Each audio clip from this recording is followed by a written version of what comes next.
All right, welcome to the West District Community Meeting. Thank you for your patience in getting this set up. I know everyone here, but I don't know everyone watching. I'm Lieutenant Ned Hartwick with the Fitchburg Police Department. I'm joined by Lieutenant Drew McCarthy. We'll be guiding you through this adventure of the Fitchburg Police Department tonight and talking about some highlights that are occurring in the West District and answering any questions that you may have. So we'll get started here. Just to kind of keep in context what we're trying to accomplish through these community meetings, we're having one every month in each district. We have 4 police districts. And again, we're here in the West District, which kind of covers the northwest corner of the city of Fitchburg. We're going to cover some stats, provide some updates on the police department, primarily our staffing, which has been a significant concern for both the police department and the community. And we'll open it up for questions. Lieutenant McCarthy will cover a few things about the police department here. Got it. So for those who don't know me, Drew McCarthy, overseeing the patrol division, which it's kind of the foundational start for basically every investigation or need that the city of Fitchburg has. We're fairly large geographically. Many people don't know exactly how big Fitchburg is, but 35 square miles is pretty close to the footprint that the city of Madison has. We just have a lot more rural environment that most people don't realize actually extend into Fitchburg. So it's a little bit hard to see on the projector here, but we extend all the way down past County Highway M, bordering the village of Oregon. 150 miles of roadway, 33,000 residents and climbing. There's about 700 plus residents per year we factor are growing to the population of the city of Fitchburg. And additional challenges is that we don't have our own school district, but we contribute and work with 3 separate ones, being Madison, Oregon, and the Verona school districts, which provide kind of their own unique challenges. If you look at our staffing metric for the department, this is our authorized sworn patrol staff coupled with the non-sworn civilian personnel that we have. 55 sworn officers includes the 4 command staff, myself up to the chief, 9 patrol sergeants, 5 detectives, and 37 police officers. Now among those 37 police officers that work the patrol shift, some are assigned to some specialty functions like the canine position, rotating detective, and neighborhood resource officer.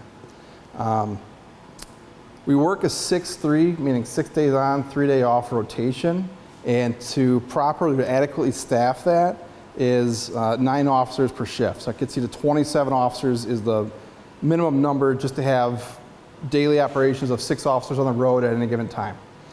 The buffer between 27 to 37 provides things like swing cover cars for high volume call times. Have more officers on the road.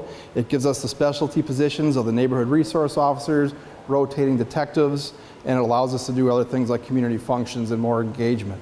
Right now, the only positions that we have specialty are the canine and the rotating detective, which we argued was very necessary based on the continuing complex investigative cases that we're receiving.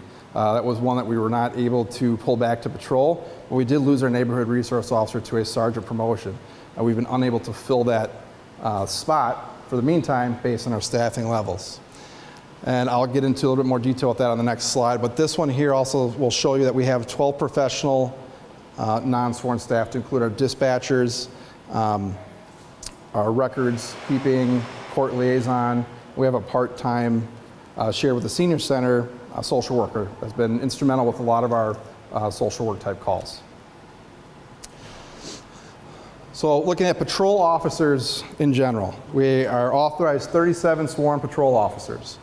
Looking at what we have here, we're only at 66% strength on the road out of that 37.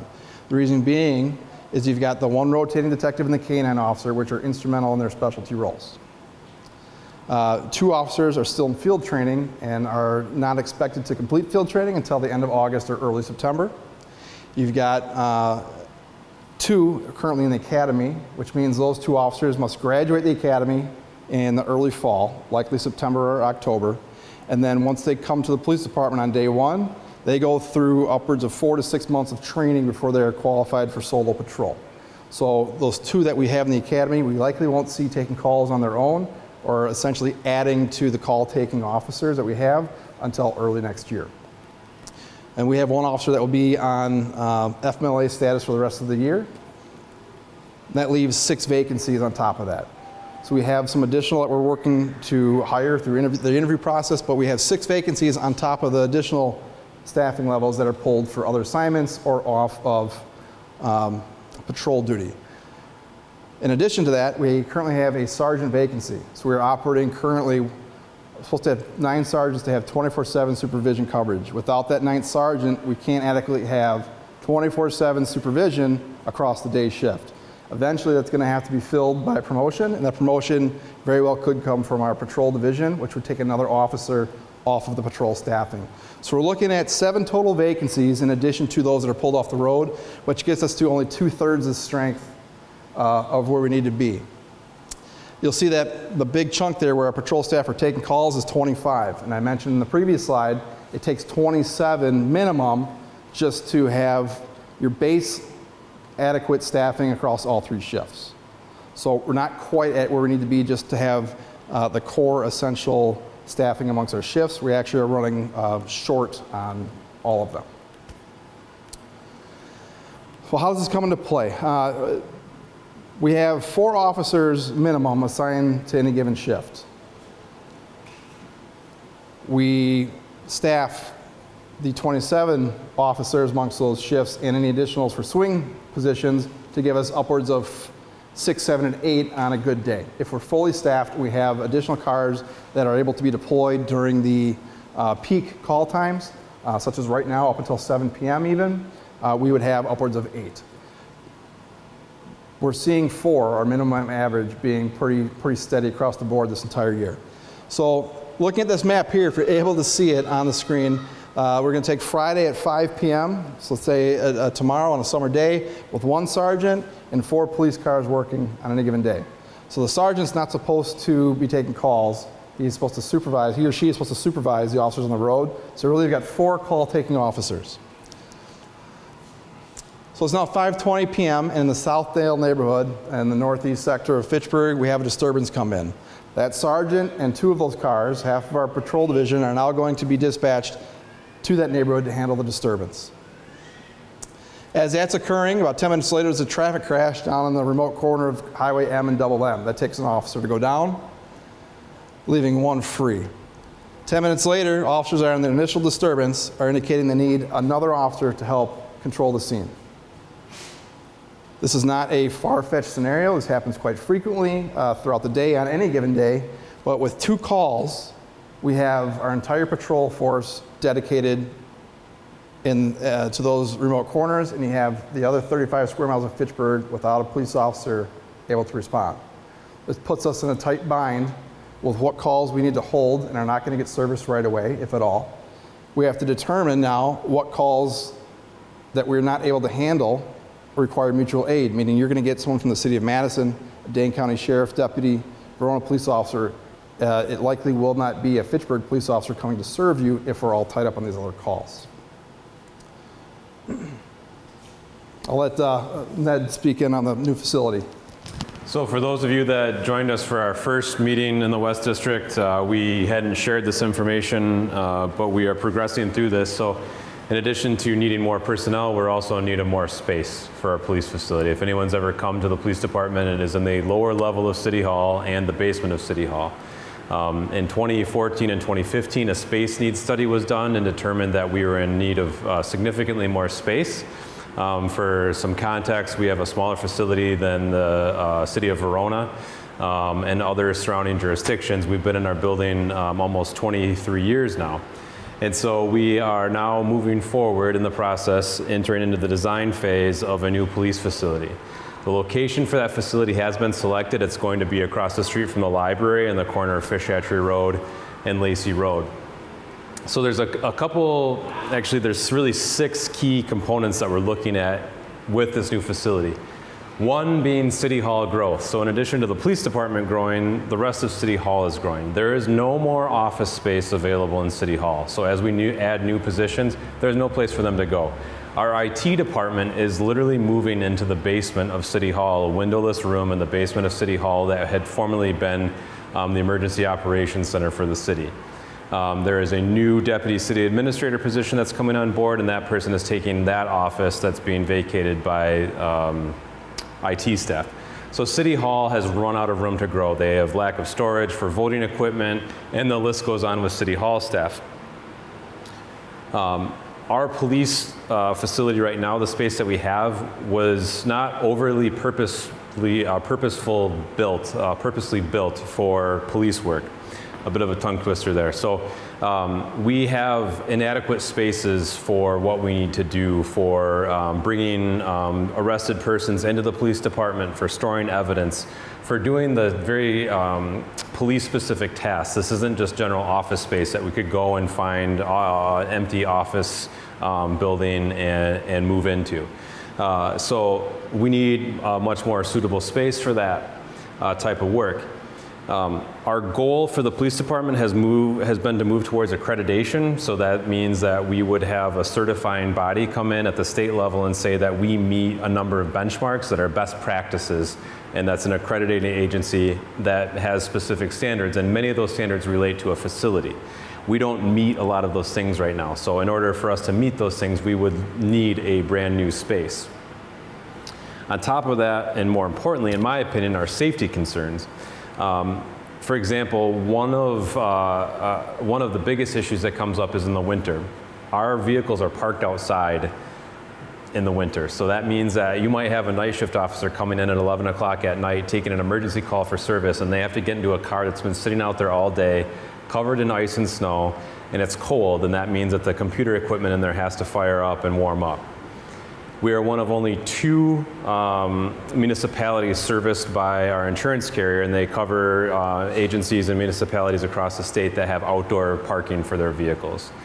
We've had people slip and fall while they're going out to their squads, carrying heavy equipment to get into their squad to start their shift. So it's a safety concern too. Sustainability, we have seen just dramatic increases in sustainable building practices, and obviously that's a priority of the city of Fitchburg.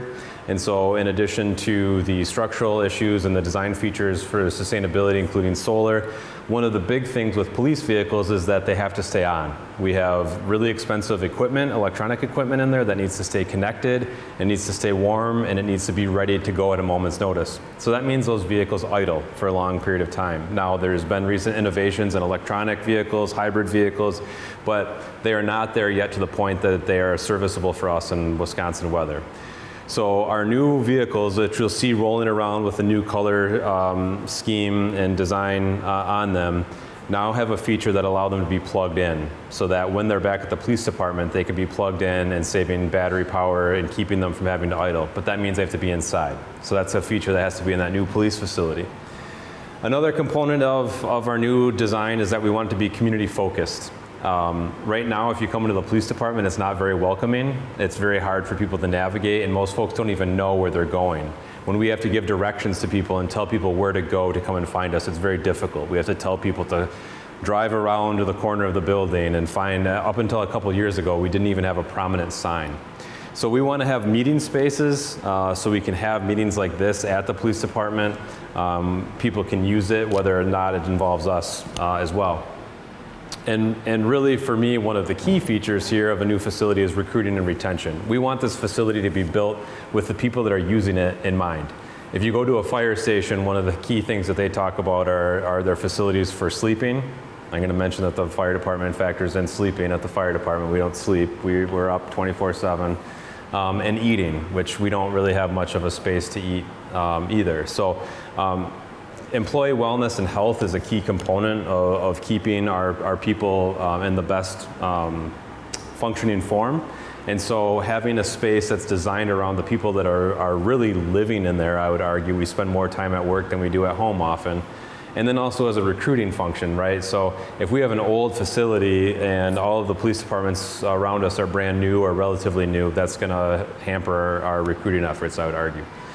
So we are working with an architect. An architect has been selected by the city, and we are working with work groups, and there's a community ad hoc group that is working through the design of that facility. So one of my roles, Lieutenant McCarthy supervises patrol officers. I supervise essentially everyone that doesn't wear a uniform in the police department, to include the detectives, dispatchers, our social worker, our court liaison officer, our crossing guard, and our community service officers. So one of my primary roles, is working with investigations, and so I'm constantly looking at statistics and things that are going on in the community. And tonight we're going to talk specifically about what's going on in the West District, because in the first meeting here we talked, just generally speaking, what's going on in the city over the last 5 years. We're going to just look back, going back to 2022, and then seeing where we're at year to date.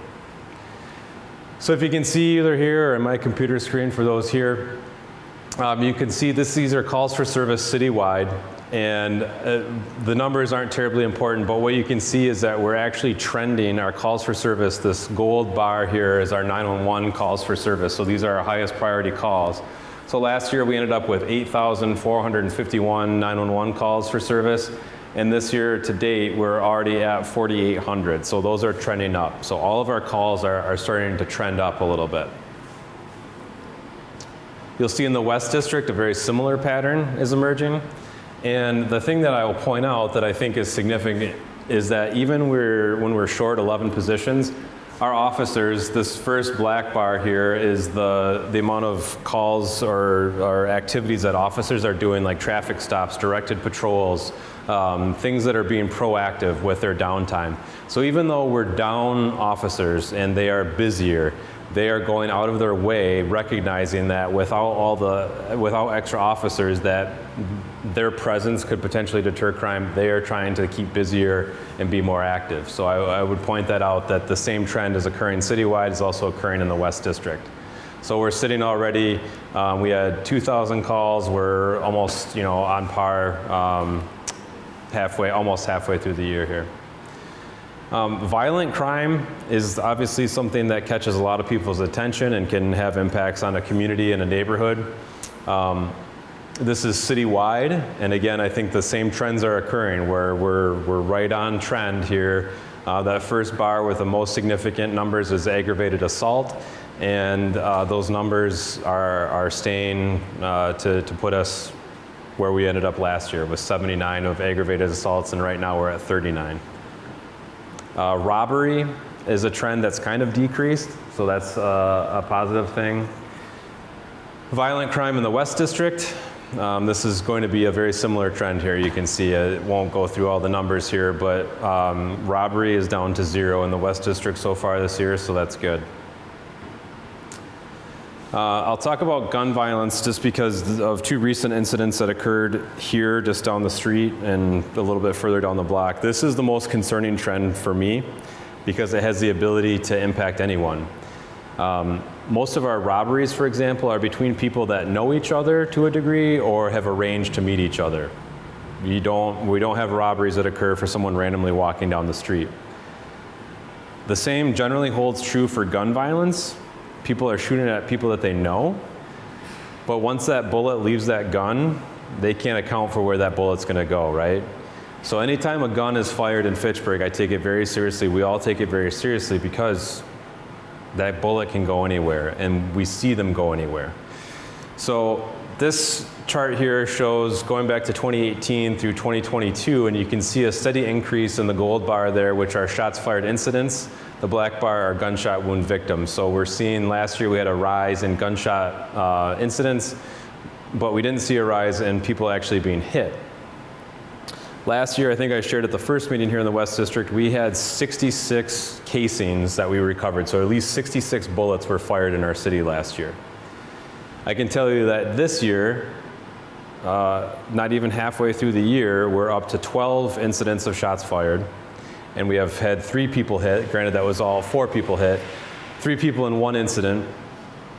And I can tell you that I don't have the official number, but we're already doubled the total number of bullets that have been fired compared to last year. So we have over 100 rounds that have been fired in the city of Fitchburg. Many of these incidents, we had 1 incident in February where 28 rounds were fired between 2 people. And in a very busy area. Traceway Drive off of Post Road. And this isn't a trick question, but does anyone want to guess how many people called to report that incident when it happened? Anyone? Officer Parker, you want to give us a guess? 0 is the correct answer. No one called to report 28 rounds fired at 11 o'clock at night. No one. And when we talked to people in that neighborhood, the response was, nothing happens when gunfire occurs in our neighborhood, so we have stopped calling. Now, I don't care how many bullets have been fired, how many people have been hit by gunfire, but when people stop caring about gunfire in their community, regardless of what part of the city of Fitchburg they live in, to me, that's troubling. I think everyone can agree on that fact. So these numbers, to me, when we get to that point where we have people, several hundred people living in a very tight area, highly densely populated apartment complex, and no one calls, to me, that's the most concerning thing. And I don't think that should be acceptable for anybody. So we are seeing more bullets being fired. We're also seeing bullets being fired much faster. These conflicts that are occurring between people shooting at each other escalate in seconds, and they have no regard for what's behind that person that they're shooting at. And obviously, if we have 31 incidents happening last year and 66 bullets fired and only one person hit, that's 65 bullets that are landing someplace else. And you could be driving to the gas station, coming home from work, driving down the Beltline, driving down Verona Road, minding your business, and one of those bullets could end up in your car, or it could end up hitting you or a family member. So to me, this is really my breaking point when we see gun violence, and this is why we prioritize when these incidents happen, investigating every possible lead out there to find these people, make arrests, and hold people accountable to the best of our ability. Switching gears a little bit from violent crime, talking about property crime. The other big attention getter are car thefts and burglaries. You saw in the news over the weekend in the town of Middleton, there was an incident where at least 2 individuals went into a home and they actually fired 4 rounds at the homeowner when they were confronting these suspects that were in the home. And so again, now we're mixing property crime and violent crime. And that's a bad recipe.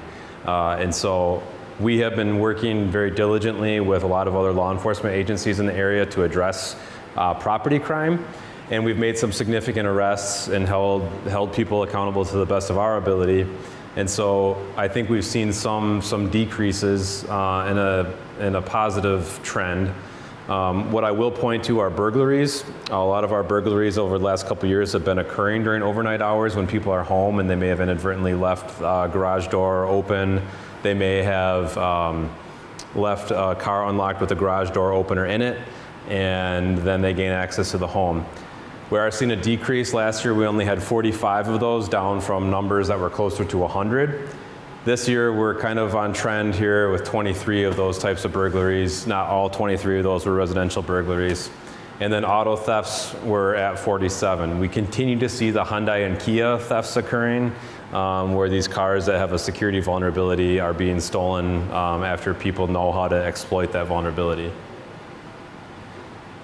Zooming into the West District, the same trend is occurring here. You'll see I would consider a fairly significant decrease in auto theft, going from 23 for the full year last year, and now we're only at 7 for the West District. So I would consider that to be a positive decline. So in addition to property crime and violent crime, when we attend meetings like this or neighborhood meetings or we get concerns, I don't get a lot of concerns or the volume of concerns about violent crime as I do about traffic, people speeding through neighborhoods, right? And traffic safety is important. It's one of our main jobs.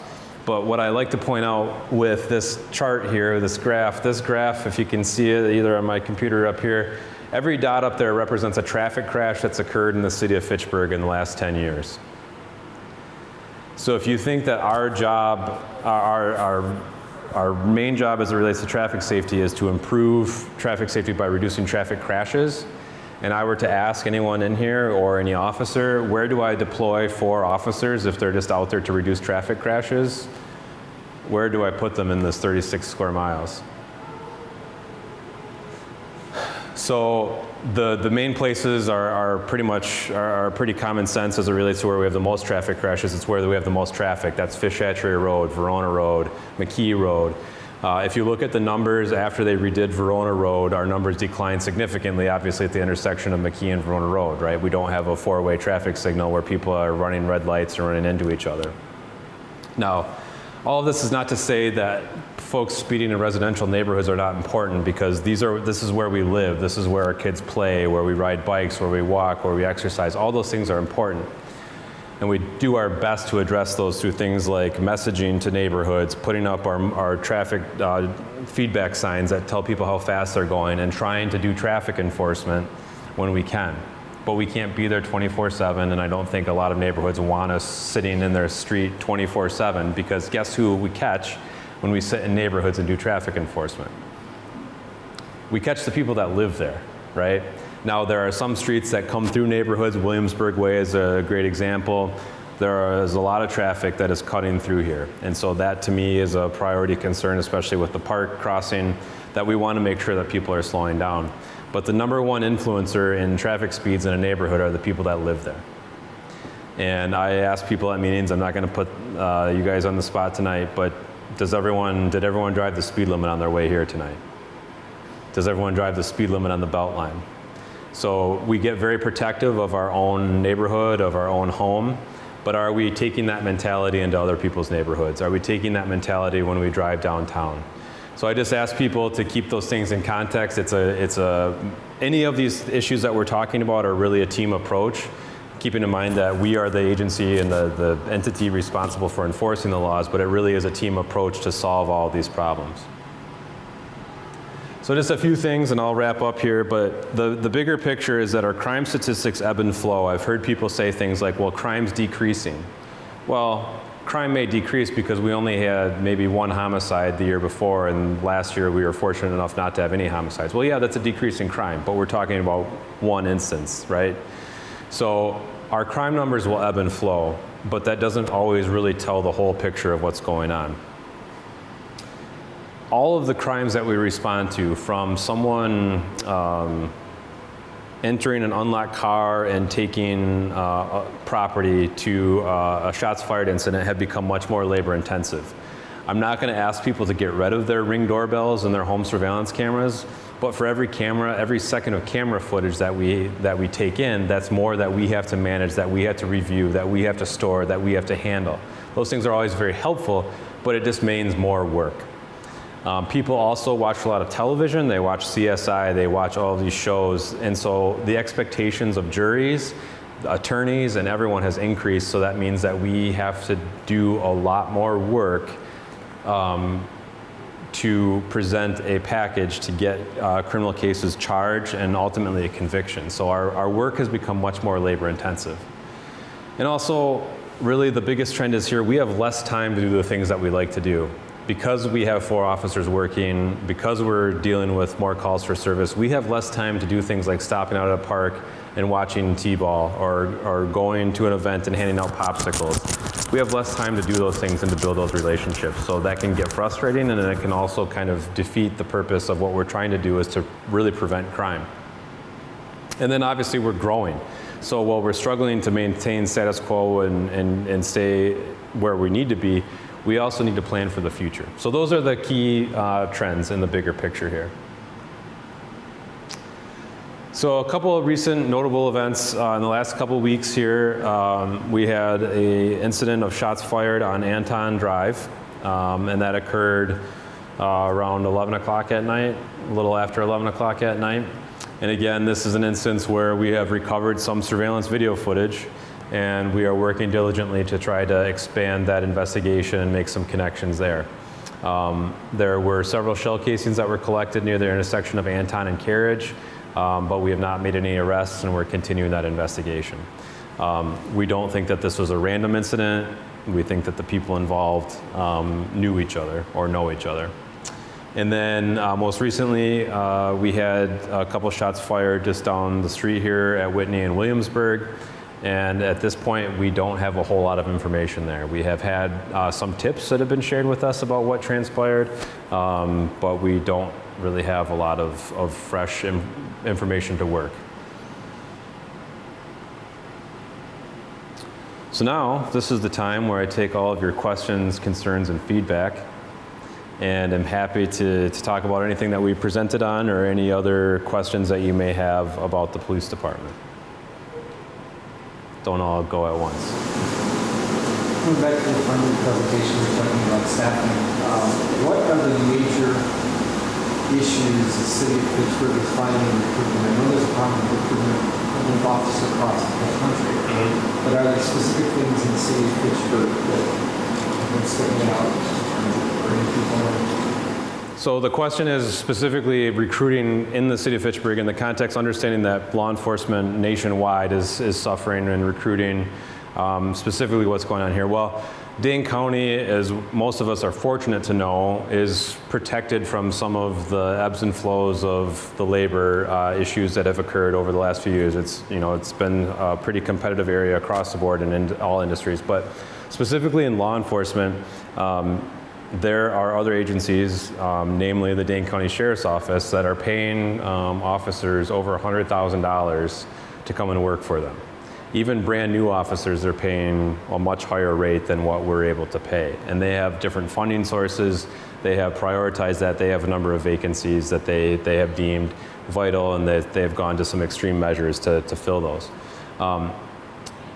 And frankly, there are some issues out there. Folks know when they look at law enforcement agencies in Dane County that we are a busy agency, that we don't have a lot of officers. In the first place, we're not adequately positioned for the challenges that we have already, let alone the growth that needs to occur. And so our officers do a lot of work. They are very busy on a regular basis. And so we run into folks that may be looking at a couple other surrounding suburban agencies and have to make that decision. Do I want to make maybe a little bit more money and be a lot busier, or maybe even make the same amount of money and not be as busy? So it's a hyper-competitive market in the first place, and then on top of it you layer in what calls for service and the issues that we have to deal with. I think those are really our biggest challenges. Do you guys have any different opinions? No, that's Mike on there. You can't just hire someone next week and give them a 2-week orientation and get them on the road. So part of the struggle is, on top of all the obstacles that were just mentioned, as we continue to look to recruit, we've had more interview processes this year than I can really count. They pop up all the time. But when we select someone that we want to move forward with to bring on board, there's a background process that takes several weeks, and then there's the medical process that follows. And then they're given a date to perhaps need to then attend the academy. So you add the academy time, and they have the field training time on top of it. So you're looking at upwards of a year until that person you've selected from the interview panel graduates onto the road for solo patrol on their own. So in between that time, we got officers that don't see the immediate effect of that onboard hiring because of that delay. On top of that, that officer and others are sharing the burden of training that person. The way the recruitment market is now, it's very hard to find people that are interested to want to apply, but to be qualified to do this line of work. And a lot of people come, see what it's all about, and realize this job isn't for me. That's a huge time investment and commitment that officers have put into somebody just to watch them walk out the door. Then we start all over again. So when you have all these opportunities in the area that give promise of perhaps less work or less complex work for the same, potentially even better pay, or I'm going to continue to take all of my complex calls that we have here in Fitchburg and continue to train someone, and I don't even know if they're going to be sticking around. So that in the back of our field training officers' minds in particular, we've seen a lot of them either want to give up field training, or they join the crowd and say, I'm going to look for something a little bit easier, a little bit less stress on my life. And so we're trying to catch up with the amount of field trainers that we have and the amount of people that we're able to retain to get out of that funk, as it were, right now. The other thing too, I think that we suffer from, especially when we're recruiting around the state, is you say Fitchburg and people have no idea what we're talking about.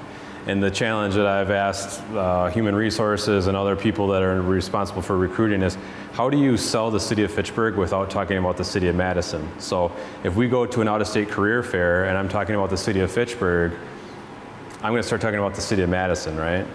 Well, then that person's probably going to say, especially if they're a young person, well, why wouldn't I go and work for the city of Madison?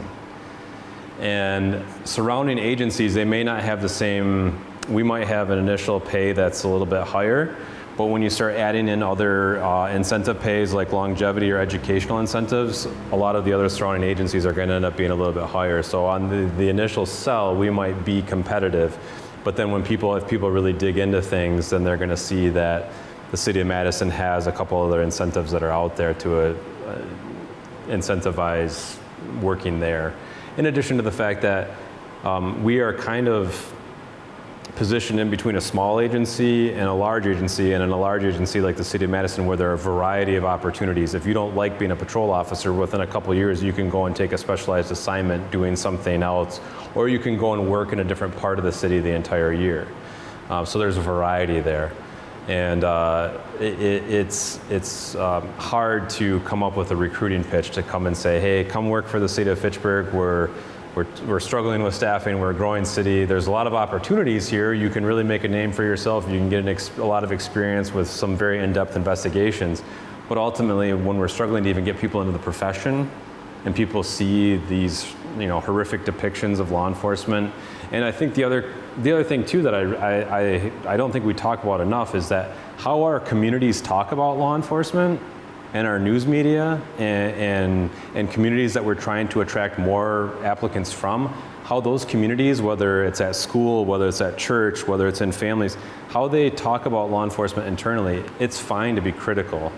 But when we continually talk negative about them, then why is someone from that background, or why is someone from that community going to be interested in a career in law enforcement? So I think we all have to ask ourselves, what do we want our police officers to be like? And then how can we encourage people to get into the field? So sorry for the really long answer to kind of a short question. Other questions? This may be early in the game, but Fitchburg connects Town of Madison properties. How has that impacted the numbers that we're seeing up there, and what's that been like in the police department? So it's been an interesting journey since October of last year, when we took over about a little over a square mile and 1,500 residents of the town of Madison. We had done some extensive work with the town of Madison to look at their numbers, and we were anticipating a call volume that was quite a bit lower than what we're experiencing. A couple of factors that are driving that, I think, are changes in property management over there. Again, much like the rest of Fitchburg, we have a number of apartment complexes over there, and many of them are rather old properties.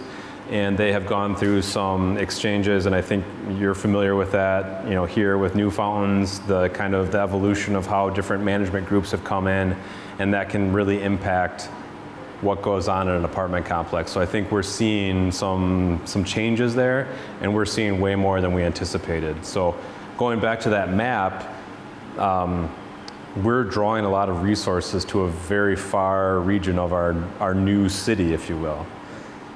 If you think about going all the way from Rimrock Road to Verona Road on the Beltline, that covers our city. I mean, that's a big stretch. So there are many times where we will have all 4 officers over in the former town of Madison.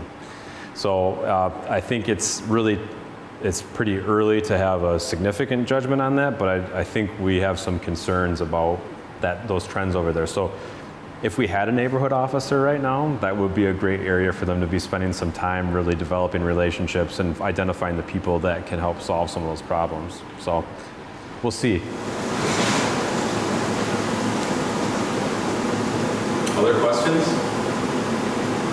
I'll spare everyone the crime prevention materials that I normally talk about here, just for a couple of reasons, but I will also put up here for the benefit of everyone on Fact TV. Just because you don't hear about some of this property crime as frequently as you may have a couple years ago, it's a great reminder, especially in summer where you might be leaving that garage door open for yard work or the boat or whatever it may be.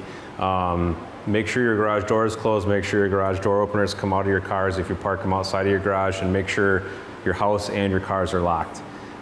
We have taken reports of guns that are being stolen from unlocked cars, and we want to try to limit the number of guns that are out there because there's already enough of them and we don't want any more out there in the community. So that's my crime prevention pitch for everyone here in attendance tonight. Yeah. Guns that were fired just within a neighborhood. Did anybody call on those? Yep, we actually had a couple calls. And the one thing I'll point out too is that sometimes in certain neighborhoods, there are acoustic issues, if you will, where things echo and they're heard much further down or much further away. I mean, we had people as far away as the fire station over on Marketplace that were hearing gunshots. And then also to the time of night. But yeah, there were people in the neighborhood that called on both of those instances.